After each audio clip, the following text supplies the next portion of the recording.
From our studios here in Kokomlemle and on DSTV channel 421 and GoTV channel 125, this is JoyNews Today with me, Emefa Akosia Adati. Top stories this hour. President Mahama makes key national security appointments, names former Chief of Staff Prosper Douglas Bani as National Security Advisor, even as he prepares to visit the Asantehene this weekend as part of his ongoing mediation efforts to secure lasting peace in Bawku. Also this afternoon, minority in Parliament accuses Chairman of Appointment Committee of partisanship and being an obstacle to real interrogation of John Mahama's ministerial nominees. We have details as they describe Minister-designate for Finance Dr. Kaseyel Atuforsin as being ill-prepared and evasive when he appeared before the committee. And residents of Ho distraught as Ghana Water Limited is unable to supply parts of the Ho municipality and Ho West District of the Volta region. We have business, sports and showbiz in this package. Do stay for details.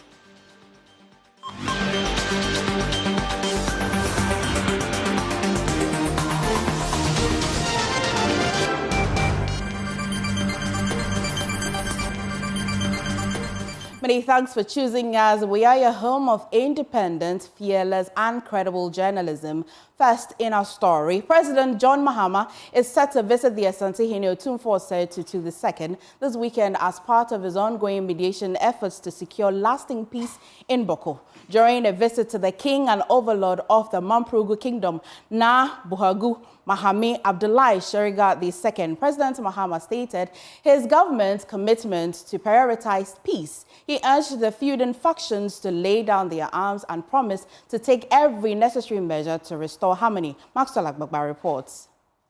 I just came to appeal to him to exercise restraint and patience, and his subjects to exercise restraint and patience, and trust that we'll resolve this matter amicably. Na nedozugu wanchana ma uchana nususi epa hansuguru epunya suguru dana ne epa hansuguru kayari eda damaza atensema na dema na chima iyan sokanza ne pa hansuguru suguru hi chanala enyala banyanga mpia bokomo to amana ka amali zugu uchana no suhla suhduama eto ante sokamza ka karbeni ka sokanza na disuguru kunya suru nyanga mpia to amani. I'm in the process of forming my government, so I'm just appealing to my father that they should exercise patience while I set up the government. Na zugu wanda binyanga yiso banya sungu tumama okuchana no suseni ke malla habari nujiki biya suhduama ne dama karanya alkauli na nan yiko kunyanga yisu ministers maza baniya sungu kunyanga tumtumama kasudwa chana. And so as soon as that is done, we might have to invite my father, but I cannot sit in Accra and invite him. I have to come and alert him in advance that an invitation like that will come. In my last briefing with Nana Akufo-Addo before he left office, he briefed me about some mediation efforts that they were undertaking. I wish to be able to discuss it with him and see how we can continue that effort. Now, one day, President Nana Akufo-Addo to government Kuruso one Zantuma, one day di Boko Azama. Ko yellow one pumpile shame. The Zogo one yellow shame, Kabelo Hankalene, nine yiko, ko jene, onumbori ke ichana, Uzanga la Azamandi, Kenya Yenanga Wula, Kasudwacha, Boko Nani Sulan Samaza. Meanwhile, President John Mahama has appointed former Chief of Staff Prosper Douglas Bani as National Security Advisor. The President has also named DCOP Abdul Osman Razak as National Security Coordinator and COP Nathan Kofi Boache, retired, as a new Director of Operations at the Presidency to oversee presidential effectiveness in security matters. Here are the excerpts of the statement signed by Felix Kwachi Ofosu, acting spokesperson to the President. And on your screen now, it says DCOP Abdul Osman Razak will serve as the National Security Coordinator, ensuring a cohesive strategy across all security initiatives.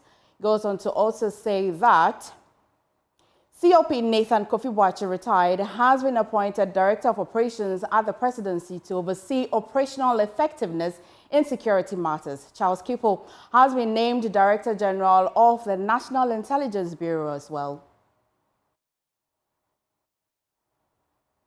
Well, that'll be all. But let's go on and talk to Mukhtar Mumuni. Mukhtar is a security analyst and he joins us live. Well, I'm sure that you have seen the appointment thus so far. But my first question to you would be, what do you make of the appointment of a former Chief of Staff now? This is a very interesting appointment, a list of appointments within the security space. If you consider the fact that the National Security Advisor goes to Mr. Prosper Bani. This is a man who is not new to security. Of course, he is often referred to as the former Chief of Staff to President Mahama in his first term as president. But people should not forget that he's had experience in terms of leading the Ministry of Interior, where he supervised internal security of this country. And if you notice that there's a very strong relationship and bond between the two, Mr. Prosper Bani as well as, with the president. And so it comes to us as no surprise, those of us in security space, that he gets to serve as the national security advisor to the president. If you look at the other appointments, there's one thing that is very common throughout. It appears that a deliberate and carefully selected list of people with prior experience and background in security who would help prosecute the security agenda of the president. And that includes the National Security Coordinator, as rank was a DCO within the services. And that could help in terms of coordinating security at the National Security Coordinating Council. And same if you talk about Abdul Razak Osman serving as an experienced security professional, it would be very relevant for his current role. And so for you, the list that has come, you have no qualms about it. These are just the perfect persons to do the job. Sure. We are yet to complete probably the last lap of appointments within the security space. But so far, this elements of actors within the security space, I think that there's a significant level of confidence in the fact that they would do a good job given their background and profiles. Many thanks for talking to us, Muntari Mumuni Mukhtar. Thank you so much. Now let's take you to the Ashanti region for reactions to the appointment of the regional minister that came in. Now take a look. Taking over from the likes of the Honorable Simon Osei Mensah and the Honorable Samuel Sapon, alongside Madam Elizabeth Agyemang, President John Dramani Mahama has nominated the young Dr. Frank Amoakohene as the Ashanti Regional Minister designate. Dr. Frank Amoakohene, who is the current Secretary of the NDC in the Ashanti region, is expected to steer the affairs on behalf of government in the region. Today, we took to the streets of the Ashanti region to engage people on how Dr. Frank Amoakohene can drive development. Eugene Osei-Tutu is a public interest advocate. He shares how Dr. Frank Amoakohene, with his young age, can drive development into the Ashanti region.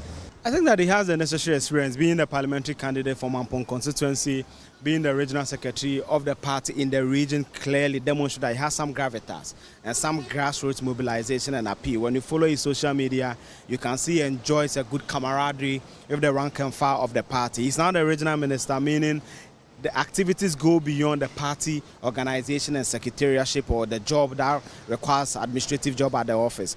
I think that he has what it takes to do that. He has a lot of experience. The regional minister, his predecessor, is alive. He has the likes of Samuel Sapon, who is also an astute figure in the Ashanti politics of the NDC, also alive. He has a lot of people to build on their institutional memory to do this, the various projects. The Agenda 111, the MPP promised 16 for the Ashanti region. One, as you know, was completed, which is the one. There are about 15 of them to go. We also have some hospitals that are, still not operationalized. For example, the Syria Hospital, which is supposed to be the regional hospital. We have the 500-bed Afari Military Hospital and all that. I think that it has the necessary camaraderie and base to be able to do well as Ashanti regional minister. So let's see what he will do. But even before he goes through vetting, Dr. Frank Amoakuhene believes that there is an uphill task ahead. He has visited the Ashanti Regional Coordinating Council, where he says that he will prosecute the Honorable Simon Osei-Mensah for neglecting the presidential villa. Looking that this is a government facility and everything here belongs to the government of Ghana. And as such, with a presidential villa, what happens here is that it's the state security that provides security for us, i.e. Ghana police and then the military. So to my surprise, how could they remove frames, air conditions, furniture, and all this from the residents without the Ghana police taking notice of such movement and such looting right here in the residence? So it calls to question the loyalty of even civil servants to the Republic of Ghana. So it goes beyond what the politician does. There's a an estate manager, an estate engineer. There is someone who keeps the keys to these buildings. And to my surprise, there's someone who is employed and being paid with taxpayers' money. So if we had left the place without even someone keeping the keys, it would be better off. We wouldn't pay salaries, let alone to even spend on anybody for us to come and meet the buildings in the state. So you see, we're going to launch an investigation into all this because one, it will interest us to know how the regional minister had a residence. Did he pay to stay there as a private person, or the state still had to pay him to rent a residence outside of the RCC, whilst there is one here that has been left unkept for the past 8 years. With the nomination of Dr. Frank Amoakuhene, residents are expecting that numerous road projects, markets, and other promises made by the previous government, including hospitals and interchanges, will be completed by the NDC government. For Joy News, my name is Nana Bwachidankwayado, Kumasi. Away from Kumasi, let's bring you to the House of Parliament, where the minority in Parliament is accusing Chairman of the Appointments Committee, Bernard Ahiafo, of gross partisanship. It will be recalled that on Monday, the minority and its leader clashed several times with the chairman and the majority on the committee over the modalities of the vetting. Addressing journalists in Parliament, Member of Parliament for Tano North, Gideon Bawku, who spoke on behalf of the minority, claimed that the committee was an obstacle to the committee. The chairman was an obstacle to the committee doing a good work. Let us not overlook the substance of these answers as we consider the path forward for our energy sector. In the case of the Attorney General and Minister for Justice, the Honorable Dr. Dominic Ayine, it is clear he finds himself in a conflict of interest position. His law firm and he personally are representing companies that have filed arbitration claims in excess of over 500 million United States dollars. Can Ghanaians go to sleep believing that their money will be safe and that it will not be stolen through payment of dubious judgment debts, as we saw in the case of Wodiome?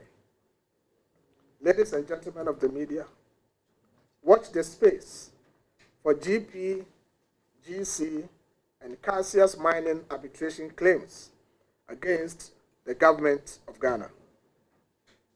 In any serious country, we believe the Attorney General designate would not have accepted the appointment.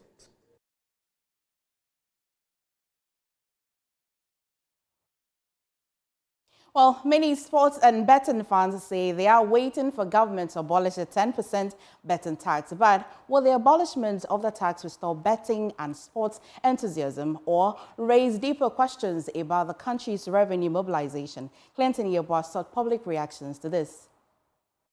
Yeah, Furikum, I'm in the midst of football fans and betting fans, and the proposal or the intention to cancel or remove the betting tax of 10% has generated mixed reactions among these youth. Stana is an ardent bettor. As part of the quest to find daily bread, he resorts to betting, hoping to get double or even triple of his money. The energy to win hundreds, thousands or millions is as high as it syncs with his desire to earn a living to feed his home. But the earnings from the betting is in dispute now, as he is propelled to forfeit 10% of his betting winnings to the government in tax. He shows me a bet receipt for the day, indicating that his wins are diminishing and his income directly affected. The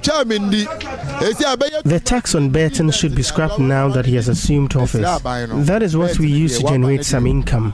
Jobs are limited. We are currently not taking as much as we used to. Similar sentiments are echoed from this group of bettors who say the betting tax regime has removed the fun of betting and sporting, leading to a drop in participation. They feel the tax has forced betting companies to tighten their systems, making it harder to win. Slips need a gumbe breeze and because of tax. Individuals should not pay taxes on bets. Because of the tax, I think betting companies have also tightened their strategies, and it's hard for us to win. In 2023, the Akufo-Addo government introduced a 10% tax on all betting, remote interactive gaming, lottery, and other games of chance. The government imposed the betting tax to discourage people from excessive betting, much like the taxation of alcohol and cigarettes. Presently, the John Mahama demonstration aims to abolish the betting tax. Bettors view this intervention as a way to encourage sports participation and economic freedom, as they admonish the president to stick to his promise. So, if the promise is not fulfilled, we would have to revote.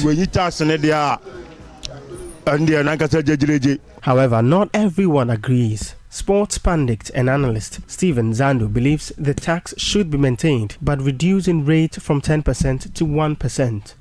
And though we can decide to actually repurpose that into sports development, almost every Ghanaian complains about, poor pitches in the country, the fact that our sports industry is not doing well, football is not doing well, and what have you.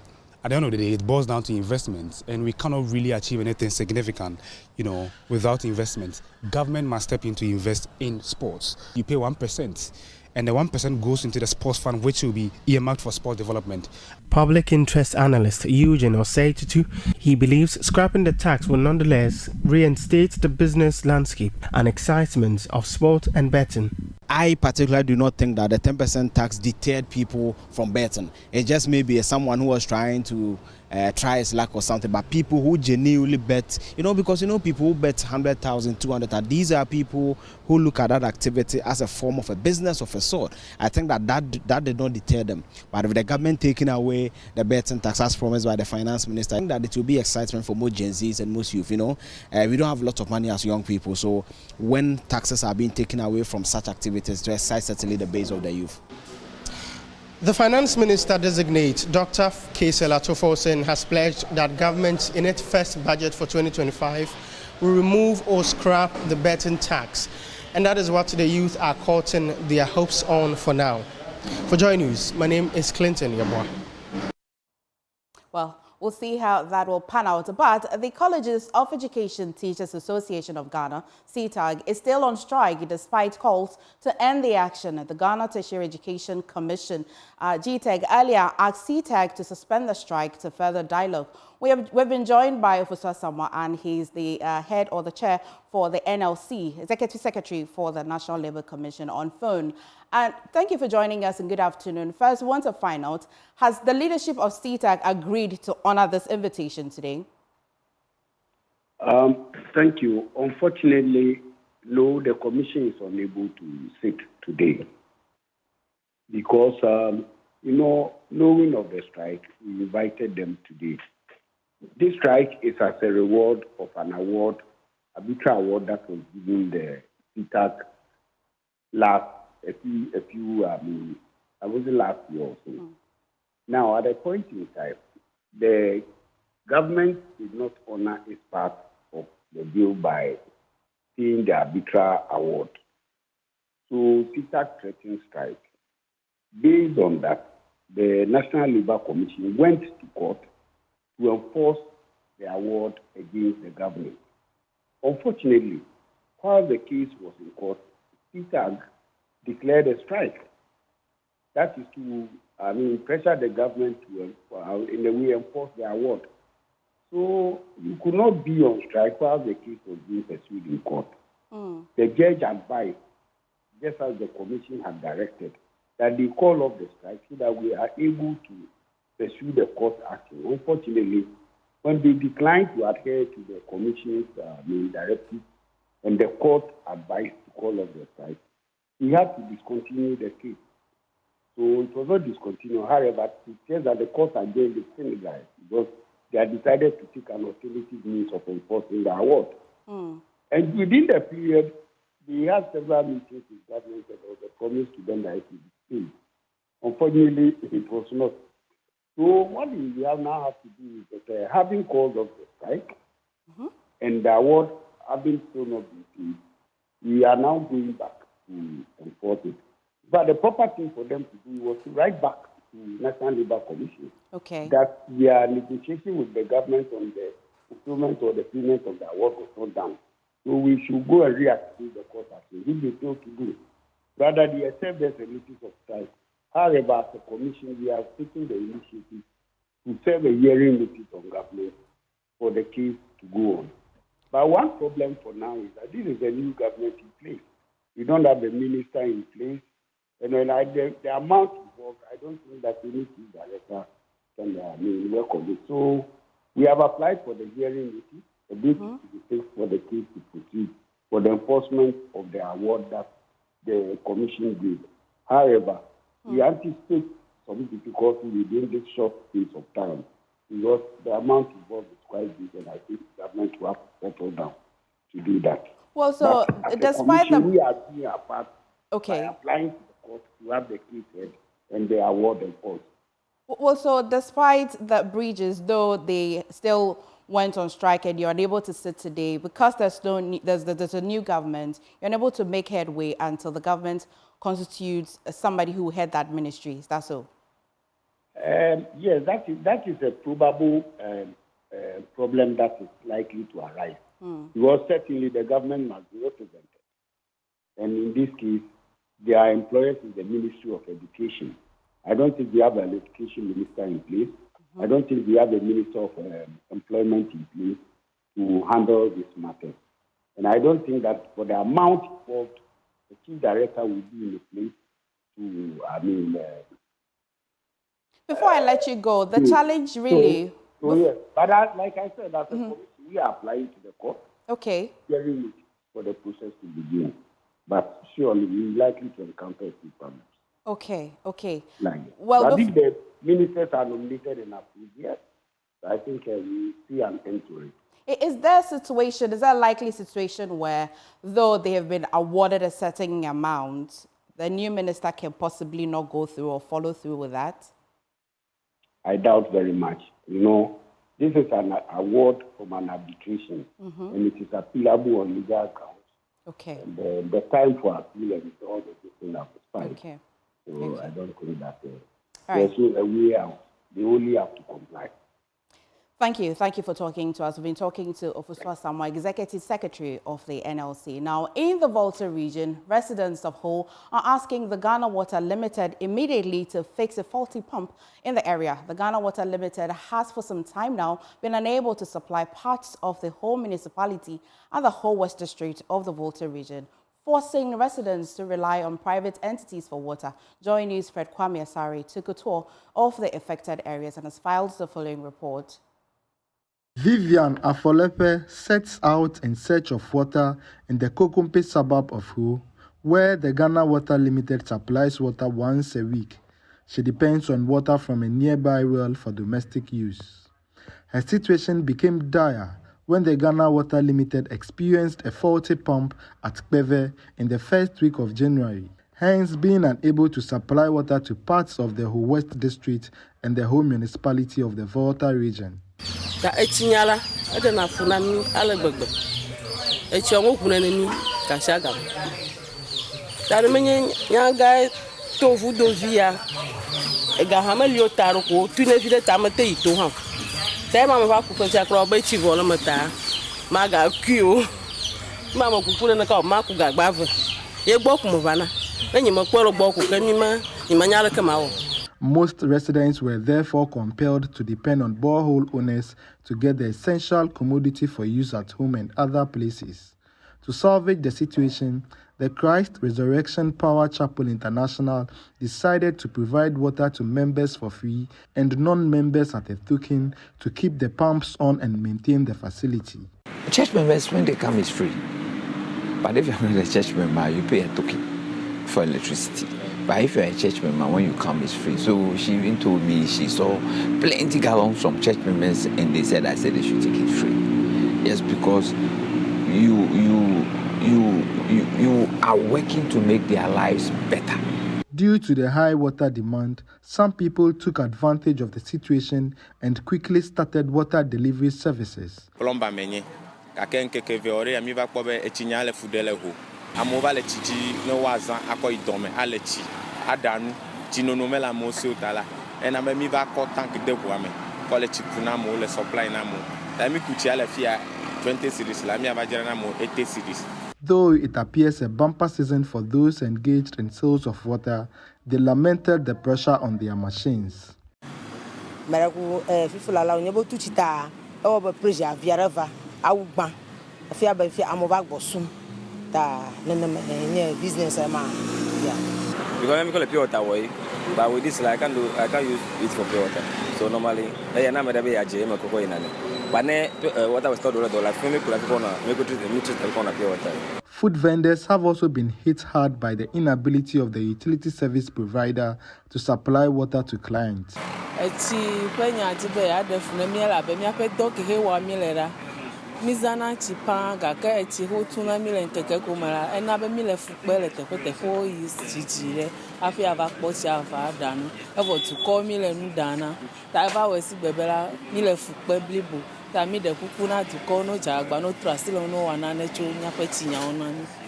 It is unclear when repair works would be completed on the defective pump shaft at Peve intake of the headworks of the Ghana Water Limited. Fred Kwame Asari, Joy News. Ho. To the Western region next, a crippling crisis has halted fishing activities in Kambugli in a Muslim community in the Elembele district of the Western region. Fishermen are paralyzed by fear and uncertainty as a mysterious disease ravages their catches, rendering the fish unsellable and unfit for consumption.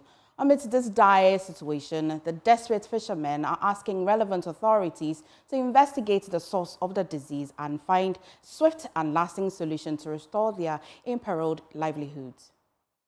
They were advised to keep off from the river, to work on the river, because now they don't know actually what the cause is. So we'll report to the appropriate quarters.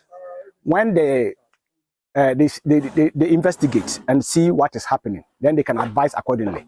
As a result of this emergency, anybody who has bought some already and then kept for home consumption is in a dilemma. And because of that, you need to keep it. So a lot of people are keeping theirs in their freezers. As I speak to you, I bought mine about 2 weeks ago, hoping that at the appropriate time, I will use it. Now that this issue has come out, I have also kept it, waiting for the outcome of the investigation that will be carried out.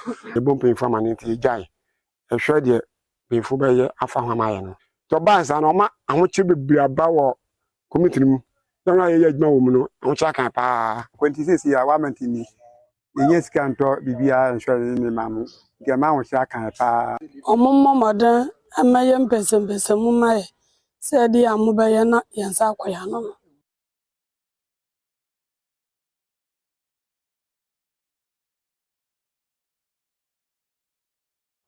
Well, scrap dealers have reclaimed the former Agbogbloshie onion market site, which was demolished nearly 5 years ago. Despite lacking official authorization, the group expressed confidence that the current NDC administration will not oppose their return because the land is still ideal. Now, Sweetie Abuchi visited the site and has joined me inside the studio and it's got all the gist. Sweetie, and so you showed up at Agbogbloshie today, and what did you find?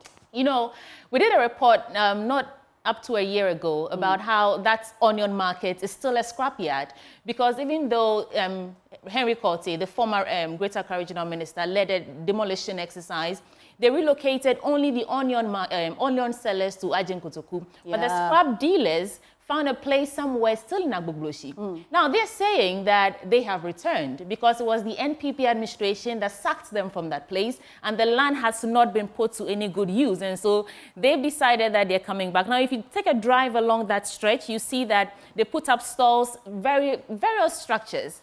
And it tells you clearly that these people mean business and they want to return. But we also spoke to the interim chairman. He's not the actual chairman that we spoke to during the demolition. He says he's the interim chairman who is leading the charge for the return of these scrap dealers. His Swala. And let's listen to what his excuse is.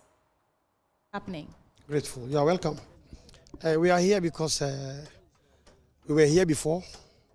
We've been here for over 30 years before MPP came and evicted us from here. So they forcibly evicted us. Even the relocation hasn't done. They have done nothing of that sort.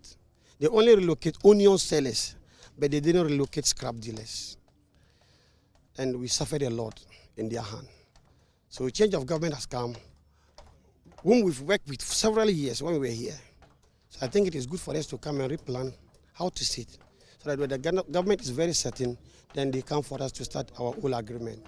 You started by saying the NPP moved you, but I remember it was Henry Korte who was then the Greater Accra, yes.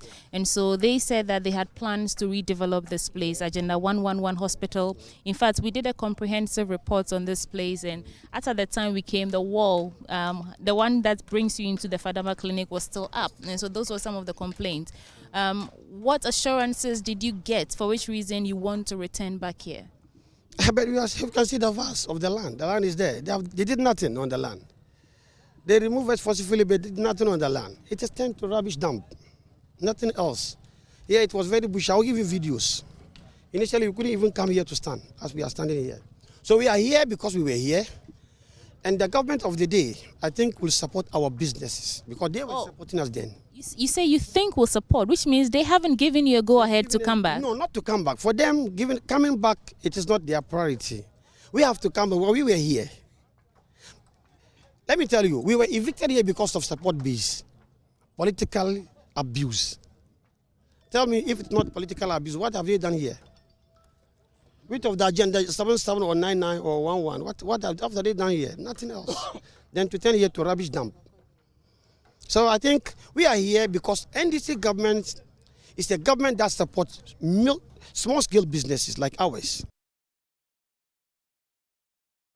Right. If you're looking for that comprehensive report on how Agbogloshi onion market is still a scrapyard, you can find it on a JoyNews channel. It's called Agbogloshi Still a Scrapyard. But MFA, true to what they're saying, the land has in fact been idle for many, many years. And so I think this is a statement, rebuilding rather and all that. I think it's a statement to the current administration that they need to do something. There could be many reasons why the relocation happened, that place may just not be ideal for scrap business. And so we really would wait for the NDC to hear from that. But there's a question for you from a viewer. So the question is, what is really the name? Is it Sweetie or Sweetie? Sure, MFA. I am Sweetie Awachi. There you go.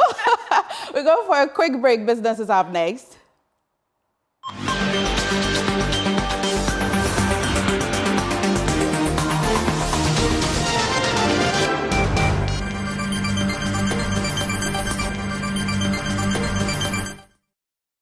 Welcome back to Business here on JoyNews Today. My name is Winston Taki, and now to our first business story. Minister for Energy designate John Jinapor has announced plans to introduce some amendment to the country's exploration laws to give incentives to investors willing to explore on the Volta Basin. Answering questions at the Appointment Committee of Parliament, Mr. Jinapor assured that when given the nod, he will lead the charge for the amendment. You are right, because in the upstream sector, crude oil volumes are declining rapidly. From a peak of 71 million barrels in 2019, 2023, we did only 48 million. So there's a sharp decline of 32%.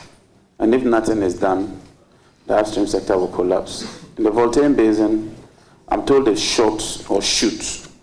some 2D seismic data.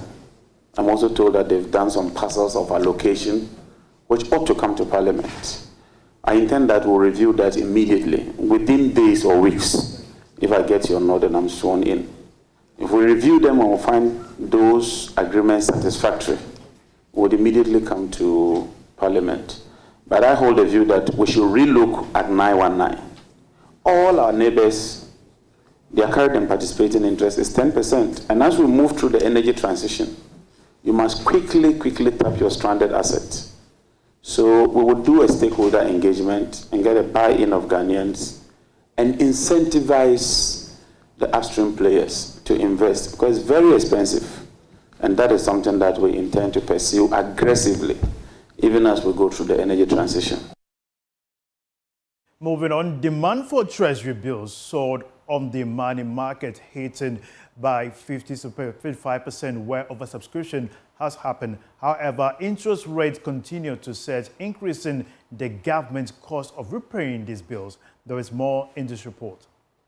The government got a remarkable 8.075 billion cedis from the sale of the short-term instrument, though was looking for 5.198 billion cedis to refinance the maturing bills. Government accepted all the bids tendered.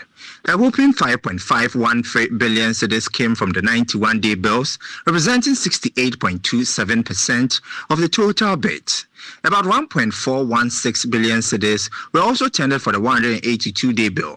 On the other hand, 1.145 billion cedis were tendered for the 364-day bill. Meanwhile, interest rates edged further on the yield curve.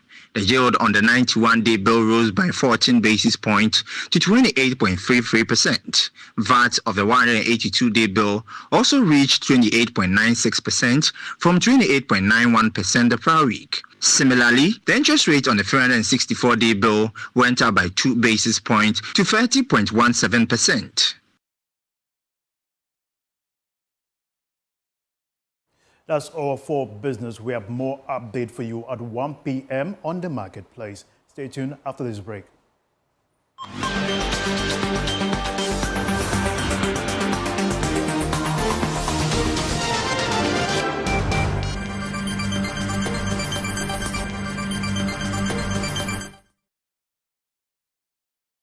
Hello there, good afternoon and welcome to the Showbiz segments with me, Jacqueline Asuma Yabua. To our first story, Nigerian singer Midday, famous for the catchy Ile Ijo track, is spilling some tea on life and a P-Square's record. While the singer claims his experience with the duo was far from a dream, marked by poor living conditions and a missed opportunity with Akon's comfort music. We have more in the following report.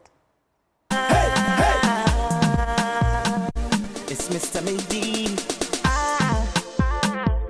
In a revealing chat on the Honest Bunch podcast, Midday claimed he faced harsh conditions during his time with Square Records. Picture this: no cozy accommodation, no bank account, and no square meals at the mansion of the R&B duo P-Square. The singer even shared a shocking moment involving Afrobeat star Davido. According to Midday, the now global superstar once sought refuge with him, but couldn't stay long because of the poor state of the room at P-Square's residence.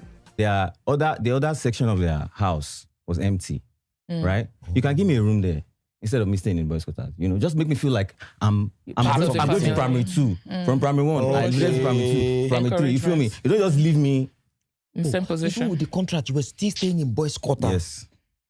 But did you? But I didn't really care about where I was staying. It's where I was going. That was in my own mind. You know, people come to the house. They ask, you know, the time David was running from his dad. Yes. When he came, so he asked me, I found out that's in your side. I go to sleep because my dad has sanctioned all the hotels in Nigeria. I cannot go there. They'll cast me. I said, okay, let's go to P-Square's house now. You can stay in my room. When David reached my room, David said, Midday, is this where you stay? Yeah. For real? Okay. No problem. I can't sleep here. But see, So, and I understood him because, you get me? So, you know, things like that. And, you know, if I had a room, I think it would have been cooler. Yeah. You know, but maybe God just didn't want him to stay away from his dad. Yeah. So, those kind of things, yeah. So, I mean, So things like that. I just gave you an example with David. So. Yeah. But that's not all. Midday accused P-Square of sabotaging his potential deal with Akon's Convict Music. He claims that during the US trip for the Chop My Money remix video shoot, Akon had promised to sign him. He alleges that P-Square stepped in and blocked the deal. To America, yeah. Yes. Akon told me, he called me to his office when we were shooting Chop My Money video. He said, guy, I don't want to tell you too many things, yeah, but I get many deals for you. When you get back to Nigeria, call me. This is my number. I'll book you a flight. You come back to America. You don't have any deal with these guys? I said, no. He said, I'm not going to say anything. When you get to America, I will talk. So I got to Nigeria as an honest guy, as a clean, so that's why I said that thing broke me. You feel me? As a clean guy, I told P-Square. And I said, guys, this is what Akon told me when I got to America. Now carry me go there. Now I do song with you. Right. So I don't want any wahala. You feel me? Now waiting, tell me be this. If I had known, I wouldn't have said that. For context, Midday's time with Square Records began in 2011, and by August 2012, their partnership officially ended. The hits may have kept coming, but clearly the drama behind the scenes was not a duet. Jacqueline and Samaya Boy's report, read to you. But still on the international front, the rap world just got a little more juicy. Doja Cat has clawed her way into the top, overtaking Cardi B to become the second highest selling female rapper in history, while Nicki Minaj continues to reign supreme. Doja's ride is yet another chapter in the battle of the queens of rap. Billboard's latest rankings have sparked plenty of chatter in the music world. Nicki Minaj holds onto her throne as the highest-selling female rapper in both the US and globally, with Doja Cat now taking the runner-up spot. Cardi B, who previously held second place, has dropped to fourth in the US and third globally. Megan Thee Stallion rounds out the US top three, proving the competition is as fierce as ever. The Billboard rankings aren't just about rap. Taylor Swift has been crowned the biggest artist of the 21st century, while Canadian superstar Drake takes the title of biggest rapper of the century. As for groups, Maroon 5 tops the charts as the biggest group of the 21st century, with Destiny's Child securing their legacy as the biggest girl group. With Billboard's rankings shaking up the music scene, one thing's for sure, 2025 is off to a chart-topping start.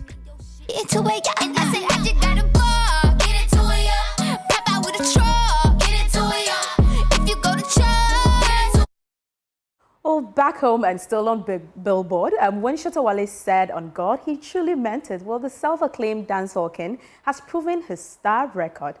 He's now on the Billboard. He made his debut on the Billboard. Yes, bury but I no die. Take what's rightfully mine. This big win comes just weeks after Shatta Wale made waves in Jamaica, performing the track on stage alongside his longtime idol Vybz Kartel at the 30,000 capacity National Stadium in Kingston. Up everything, you know it. King already, you know it. Shine already, it's time already. Shine already, it's time already. Shine already, it's time already. He delivered a set list of 3 songs, including the now chart-topping On God, which he says was inspired by those who doubted his career's longevity. It's safe to say he silenced the doubters, as the song has not only become a fan favorite since its 2022 release, but also landed on one of the most coveted global music charts. However, it hasn't been all smooth sailing. While some fans applauded the Ghanaian superstar for chasing his decade-long dream of performing with Vybz Kartel, others were less impressed, taking aim at his set list choices. But love him or hate him, Shatta Wale continues to do what he does best, stealing the spotlight. Shatta Wale's On God is charting, his dream is thriving, and the dancehall king isn't slowing down anytime soon. Jacqueline and Samaya Boy's report, read to you. This is a wrap for the showbiz segments with me, Jacqueline and Samaya Boy. This news still continues after this.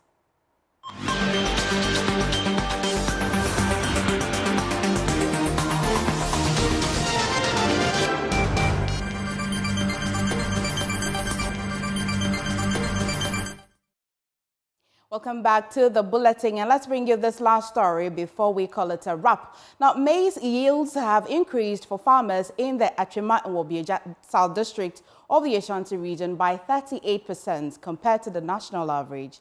The Promoting Agroecological Practices for Improved Maize Production and a Healthy Environment project has directly benefited 550 farmers and impacted more than 2,000 others indirectly. Here is a story by Mahmoud Mohammed Nuruddin.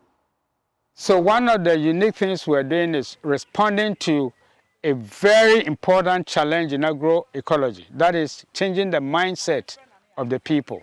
What really has happened is that we are working with elderly farmers, a group of farmers who have lived with the tradition of slashing and burning, hoeing, keeping the soil completely naked. And now we are changing the practices to conform with the agroecological practices. So all that we have been doing is bringing the practitioners here, showing them the processes and the value.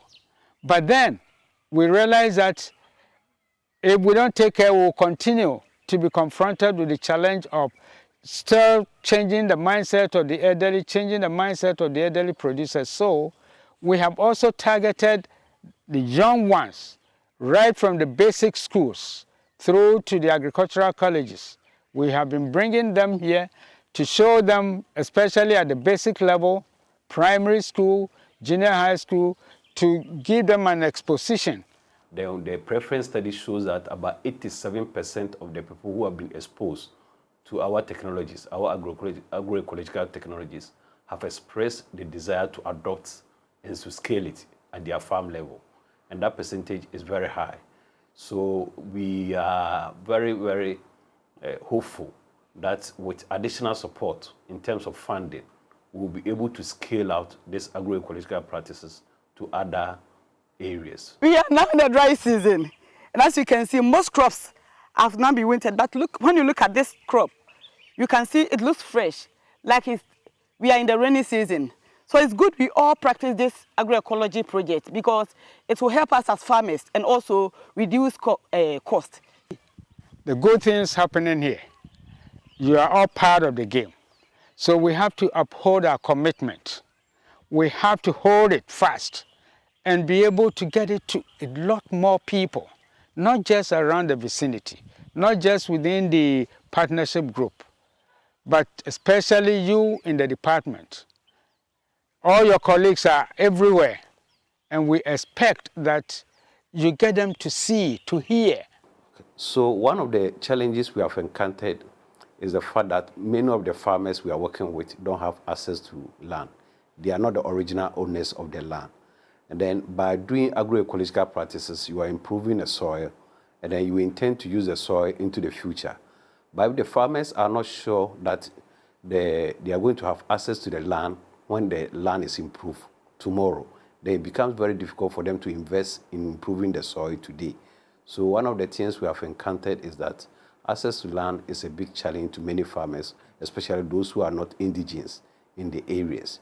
PAPISHI, or the Promoting Agroecological Practices for Improved Maize Production and a Healthy Environment project, is an initiative aimed at changing farming in the Aima South District. Established at CD, the project focuses on agroecological practices that enhance sustainability, increase yields, and benefit the environment. A strong partnership supports PAPISHI, the Center for No-Till Agriculture, the Crop Research Institute, and the National Association of Farmers and Fishermen Award Winners Association of Ghana have teamed up with the ECOWAS Agroecology Program.